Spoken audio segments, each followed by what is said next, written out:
Bonsoir, nous revoilà pour calculer le salaire net taxable enfin.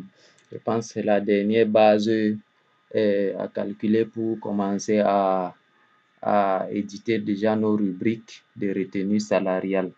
Donc, on va jeter un œil sur notre fichier. On a déjà calculé le salaire brut taxable, le salaire, la base de calcul du crédit foncier patronal. On a le salaire brut, on a calculé le salaire cotisable plafonné et non plafonné. Je vais même profiter pour renommer le salaire cotisable. Il est où? Base, salaire cotisable. Donc celui-ci, on va dire non plafonné. Parce que lui, il n'a pas de plafond. Voilà. OK.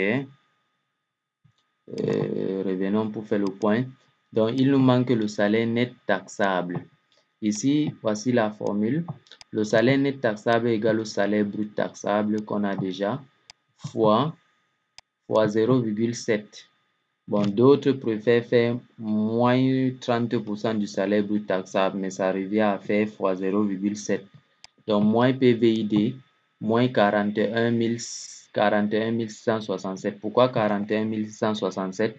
Parce que la formule du salaire net taxable annuellement, c'est salaire brut taxable fois 0,7 moins la PVID annuelle moins l'abattement de 500 000. Donc, si vous prenez 500 000, je suis sur Excel, si vous prenez 500 000 divisé par 12, vous obtenez à peu près 41 667. Donc, comme on a les éléments généralement mensuellement, on préfère plutôt utiliser cette formule mensuelle-là. Donc, on va déterminer notre salaire net taxable.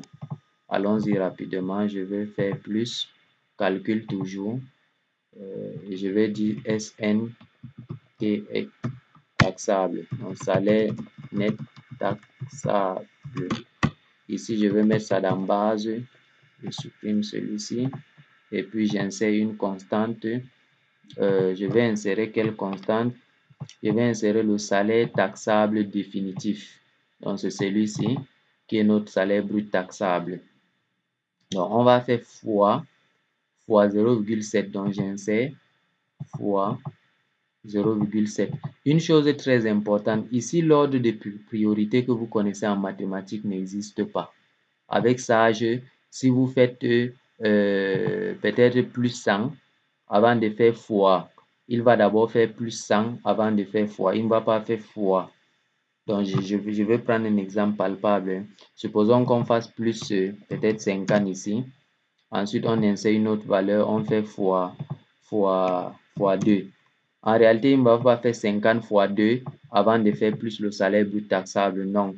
Il va aller du haut en bas. Donc, il va faire salaire brut taxable plus 50 avant de faire fois 2. Donc, il va faire ça plus ça fois 2. Donc, il n'y a pas d'ordre de priorité ici. Donc, je vais supprimer ceci. Donc, on va faire fois 0,7. J'insère encore une valeur moins PVID. Bon, ici on est limité parce qu'on n'a pas encore calculé la PVID. Donc, je vais dire OK. Je ferme ça et je reviens calculer d'abord la PVID. Donc, on va revenir ici. Calculons la PVID rapidement. Je vais créer encore ici, je vais créer une rubrique, non une catégorie, autant pour moi, pour les retenues. Donc, je vais faire fichier, paramètres de société. Je viens dans format, je viens dans rubrique, je vais ajouter ici ret pour les retenues. Je vais faire constante. J'ajoute. Donc, plus. Donc, souvent, vous pouvez cliquer sur plus, ça ne donne pas. Généralement, il faut cliquer d'abord ici avant de cliquer sur plus. Donc, on va faire calcul toujours.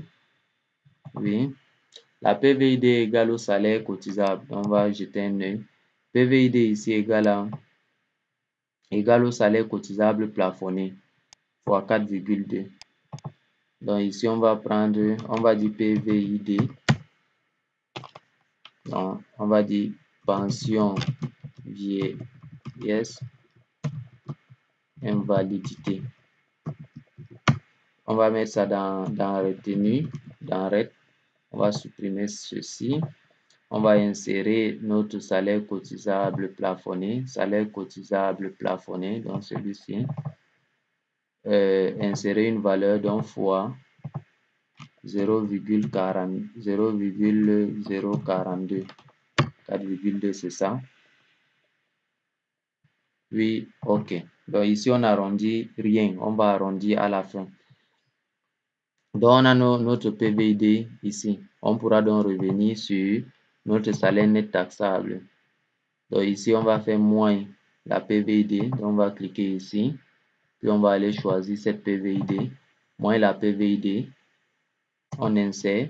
Moins la PVD moins 41 667. Donc voilà notre salaire net taxable. Je clique sur OK.